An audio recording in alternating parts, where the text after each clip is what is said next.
दोस्तों, पूज्य गुरुदेव ने बताया कि दशा माता का व्रत लगभग सभी स्त्रियां करती हैं। और आज के इस वीडियो में हम जानेंगे कि दशा माता के व्रत की पूजन सामग्री और संपूर्ण व्रत की विधि। गुरु जी कहते हैं कि कई बार हमसे जाने अनजाने में कुछ गलतियां हो जाती हैं, जिसके कारण हमें पूजा का फल प्राप्त नहीं हो पाता है।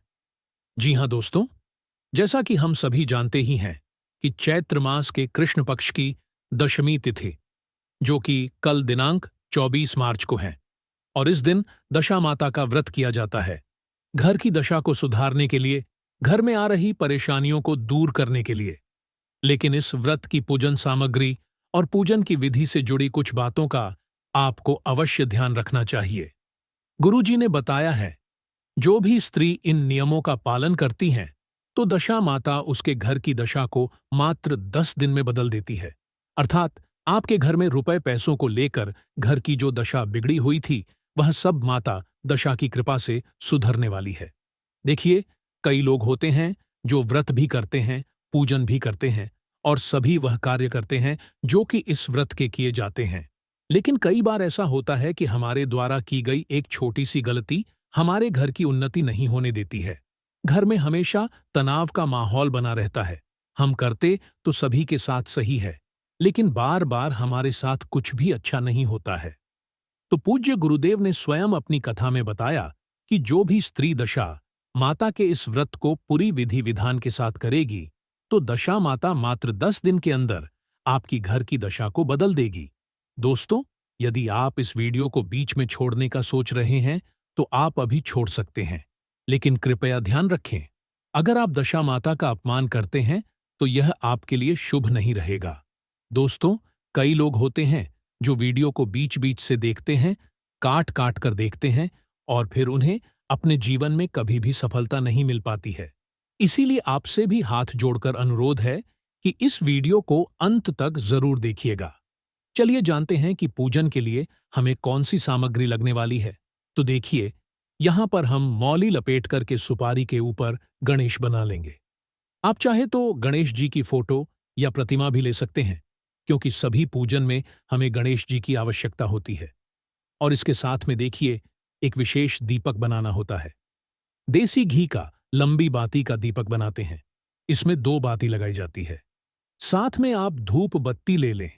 अगर आप गणेश जी की स्थापना नहीं करना चाहते हैं, तो आप उनका ध्यान करके भी इस पूजन को कर सकते हैं। साथ में कुछ अक्षत ले लेंगे, क्योंकि सभी पूजा में हमें चावलों की आवश्यकता होती है। और इसके साथ में दोस्तों, हल्दी का विशेष रूप से प्रयोग किया जाता है।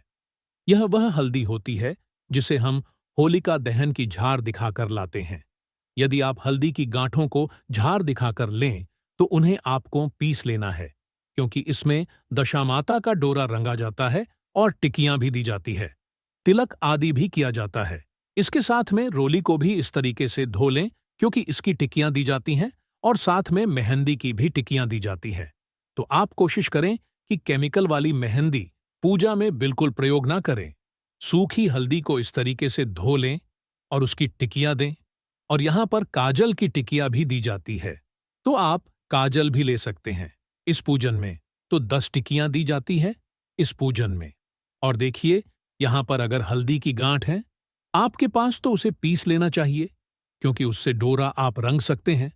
तो इस प्रकार से हमें यह सामग्री चाहिए। सामग्री आप ज्यादा से ज्यादा भी ले सकते हैं और कम से कम भी ले सकते हैं, जितनी आपके पास अवेलेबल हो। साथ में एक शुद्ध जल से भरा हुआ हमें लोटा चाहिए। लोटा आप किसी भी धातु का ले सकते हैं दोस्तों। वैसे इस व्रत पूजन का जो स्टार्टिंग है, वह होलिका दहन के अगले दिन से ही हो जाता है, यानी कि 10 दिन का यह पर्व होता है। लेकिन मुख्य पूजा दशमी के दिन ही होती है। अब हमें कच्चे सूत की आवश्यकता होती है। इसका डोरा बनाया जाता है। दस्तार वाला 10 गांठों का डोरा बनाया जाता है और उसको गले में पहना जाता है। दशा माता का डोरा बनाने के लिए अगर कच्चा सूत आपके पास नहीं है, तो इस तरीके से आप कलावा यानी कि मौली में ले सकते हैं, क्योंकि यह भी कच्चा सूत ही होता है, बस इसको कलर कर दिया जाता है। तो हम दोनों पूजा में रखेंगे, क्योंकि वस्त्र रूपी कलावा अर्पित करने के लिए हमें कलावे की आवश्यकता होगी। और इसके बाद में दोस्तों, कुछ सिक्के आप रख लें, पूजा में, दशा माता की पूजा में दक्षिणा का विशेष महत्व होता है, तो आप 10 सिक्के रख लें या फिर आप इस तरीके से 10 रुपये का नोट रख लें, तो कुछ दक्षिणा आप रख लें। और साथ में इस पूजन में हमें गेहूं की बहुत आवश्यकता होती है, और क्योंकि गेहूं की 10 डेरियां भी जाती हैं और गेहूं हाथ में लेकर के ही 10 गेहूं के दाने हाथ में लेकर के ही दशा माता की कथा सुनी जाती है, और इसके साथ में गेहूं से बने हुए पकवान बनाए जाते हैं। आप 10 पूरी ले सकते हैं, 10 पुरिया, और उसके ऊपर 10 चम्मच गेहूं के आटे का हलवा उस पर रख लें, या फिर 10 मीठे रोट ले सकते हैं। इस व्रत में नमक नहीं खाया जाता है, इसलिए गेहूं का ही सेवन किया जाता है। विशेष रूप से तो आप यहां से बने पकवान ले लें। और इसके बाद में दोस्तों, यहां पर देखिए, गेहूं का आटा और गुड़, इसको चींटियों के लिए भोग निकाला जाता है, तो इसे भी पूजा में जरूर रखें। अगर आप बाहर पूजा करने जा रहे हैं तो वह तो आप डाल करके ही जाएंगे, नहीं तो आप पूजन करने के बाद में इसे डाल दें। और साथ में दशा माता के गहने भी बनाए जाते हैं, तो आप इन्हें बना करके जरूर दशा माता को अर्पित करें। यहां देखिए, दशा माता की तिजोरी बनाई जाती है, जो हमारे पिछले साल का डोरा होता है ना, उसको इसमें रख करके हम इसे पीपल के वृक्ष के नीचे अर्पित देते हैं, यानी कि दबा देते हैं उसको। तो इस तरीके से आप गहने भी तैयार कर सकते हैं। तो हमें यह सामग्री की आवश्यकता होती है। साथ में यदि आप देखिए, आप चाहे तो दशा माता को चुनरी अर्पित कर सकते हैं, या फिर श्रृंगार की सामग्री जो होती है ना, कोई भी 5, 7 या 16 श्रृंगार की सामग्री आप यह भी ऐड कर सकते हैं। और पीपल के लिए आप कोई वस्त्र आदि भी आप ला सकते हैं। जो भी फूल आपको मिल जाते हैं वह आप इस पूजन में प्रयोग कर सकते हैं। फूल माला आप ले सकते हैं। तो इस प्रकार से हमें सामग्री की आवश्यकता होती है। इसमें से यदि आपको कोई सामग्री आपको नहीं मिल पाती है तो कोई बात नहीं है, बिना उसके भी पूजन कर सकते हैं। तो इस प्रकार से आपको जो भी सामग्रियां मिल जाती, उन्हें आपको जरूर लेनी है।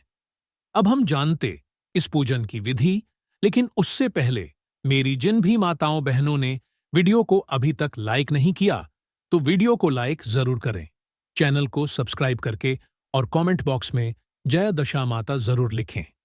आपके घर की दशा बदलने में समय नहीं लगेगा। देखिए दोस्तों, दशा माता का व्रत स्त्रियां घर में सुख, समृद्धि, संतान, सौभाग्य, धन, वैभव, संपत्ति और परिवार की दशा को सुधारने के लिए करती हैं। तो देखिए, यह जो व्रत पूजन है, यह पीपल वृक्ष के पास जाकर के ही किया जाता है। तो देखिए, आपको सबसे पहले तो जो भी पीपल का वृक्ष आपके यहां पूजनीय है, वहां पर आपको पहुंच जाना है।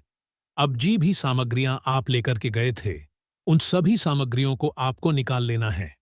तो कोई भी पीपल का वृक्ष आपके घर के आसपास हो, उसके पास जाकर के हो सके तो वहां पर थोड़ी सी साफ सफाई कर ले।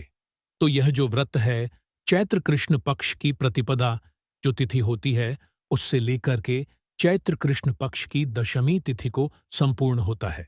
ये 10 दिन का पर्व होता है, लेकिन 10 दिन व्रत पूजन यदि हम नहीं कर पाते हैं तो दशमी तिथि को तो अवश्य रूप से दशा माता का व्रत करना चाहिए। तो देखिए, सबसे पहले जब हम किसी भी देव वृक्ष का पूजन करते हैं तो हम उसे जल से सींचते हैं। तो सबसे पहले तो आपको पीपल देवता में जल समर्पित करना है। पीपल देवता में सभी देवी देवताओं का वास माना जाता है। साक्षात विष्णु भगवान माने जाते हैं, और लक्ष्मी मैया का भी इसमें वास माना जाता है। जल अर्पित करने के बाद हमें एक स्वास्तिक बनाना होगा। उसके बाद गणेश जी का ध्यान करेंगे। उसके बाद में एक पीपल के पत्ते के ऊपर हमें हल्दी से दशा माता बना देनी होगी। उसके बाद में इस पूजन में 10 तार वाला, 10 गांठों वाला एक डोरा बनाया जाता है। आप चाहे तो यह डोरा घर से बना करके भी ला सकते हैं। इस तरीके से कच्चा सूत लेते हैं। आप कलवा भी ले सकते हैं।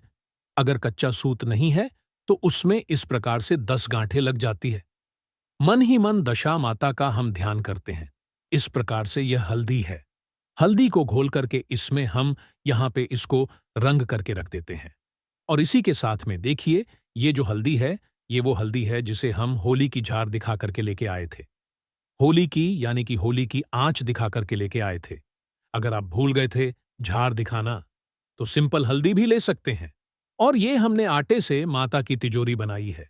पिछले साल का जो डोरा था उसे हम इस तिजोरी में रख करके पूजा में रख लेंगे और इस प्रकार से पीपल के पत्ते पर हमने सुपारी से गणेश जी यहाँ पर निर्माण करें है और साथ में हम उनका भी पूजन कर देंगे।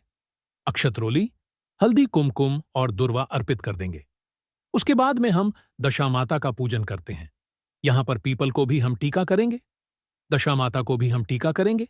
यहाँ पर 10-10 टिक्कियां, हल्दी की, रोली की और मेहंदी की, कहीं कहीं पर काजल की भी टिकिया दी जाती है। इस तरीके से 10 टिकिया हम लगा देंगे पीपल के वृक्ष के ऊपर। तो यह जो पूजन है लेडीज ग्रुप में करती है, लेकिन कभी कभी हमारी मजबूरी हो जाती है कि हमें अकेले ही हमें ये पूजन करना पड़ता है, तो अकेले भी कर सकते हैं। ग्रुप में करते हैं तो आप दशा माता के भजन गाते हुए, गीत गाते हुए करते हैं तो पूजन में बहुत ही मन लगता है। तो इस प्रकार से हमने यहाँ पर हल्दी की, कुमकुम की और मेहंदी की टिकिया दे दी है। तो इस व्रत में देखिए नमक नहीं खाया जाता है और एक समय अन्न का भोजन मीठा कर लिया जाता है। और यहाँ पर देखिए गेहूं की 10 देहरी लगाते हैं। इस पूजा में गेहूं का बहुत महत्व रहता है, तो गेहूं की आप देहरी लगा लें। 10 देहरी लगाई जाती है इस तरीके से, और इन देहरी को दशा माता का स्वरूप मान करके इनका भी पूजन किया जाता है। दशा माता की पूजन में 10 अंक का विशेष महत्व रहता है। जितनी भी चाहे 10-10 चीजें आप भी यहाँ पर अर्पित कर सकते हैं। जो भी करें यहाँ पर हम छींटा दे देंगे। यहाँ पर रोली का, अक्षत का इस तरीके से थोड़ी रखेंगे, क्योंकि देखिए दीपक को हमें आसन भी देना होता है। किसी भी चीज का आप आसन दे सकते हैं, पुष्प का आसन भी आप दे सकते हैं। ये दीपक हमें लंबी बाती का बनाना है, 2 बाती बनाना है। उसके बाद में धूप दीप हम दिखा देंगे, पीपल देवता का ध्यान करेंगे यहाँ पर देखिए इस तरीके से। और उसके बाद में अगर पुष्प की माला आप ले गए हैं, जो भी पुष्प आप ले गए हैं वो सब हम यहाँ पर अर्पित कर देंगे। इस व्रत में भगवान विष्णु एवं माता लक्ष्मी स्वरूप पीपल के वृक्ष की ही पूजा की जाती है। और इस दिन महिलाएं राजा नल और दमयंती की कथा का भी श्रवण करती हैं। और दशा माता का व्रत पूजन आजीवन किया जाता है। इस व्रत पूजन का उद्यापन नहीं किया जाता है, क्योंकि हमें जीवन में सदैव ही सुख समृद्धि की आवश्यकता होती है। इसके बाद में 10 डेहरियों पर हम 10 पुष्प अर्पित करेंगे।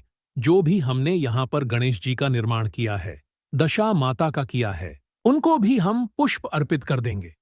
और इसी के साथ में माता के लिए हम गहने बनाते हैं गेहूं के आटे और हल्दी से, तो उन्हें भी हम अर्पित करेंगे। आप चाहे तो दशा माता को श्रृंगार की सामग्री भी बैठ कर सकते हैं। उसके बाद में आप चाहे तो देखिए 10 मीठी पुरी या 10 मीठे रोट, उनके ऊपर 10 सिक्के रखकर कि आप यहाँ पर 10 अंक का विशेष महत्व रहता है। अब चिट्ठियों के लिए हम भोजन अर्पित करते हैं। यहाँ पर थोड़ा सा गेहूं का आटा और शक्कर या फिर गुड़ आप यहाँ पर अर्पित करें।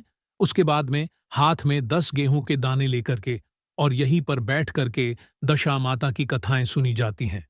इस प्रकार से नल दमयंती की कथा तो विशेष रूप से सुनी जाती है।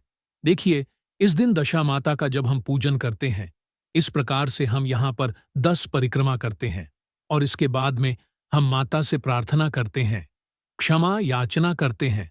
तो इस दिन हमें किसी भी प्रकार का ना तो उधार देना चाहिए ना लेना चाहिए। अगर हम पूजन करने गए, कोई भी सामग्री भूल गए हैं, तो हमें वो सामग्री भी इधर उधर से नहीं लेनी चाहिए। कोशिश करनी है कि कोई सामग्री हमें नहीं भूलना चाहिए। तो इस प्रकार से यह थी दशा माता के पूजन की सामग्री और पूजन की विधि। उम्मीद है कि यह वीडियो आपको पसंद आई होगी, तो वीडियो के लिए लाइक और चैनल को सब्सक्राइब जरूर करें।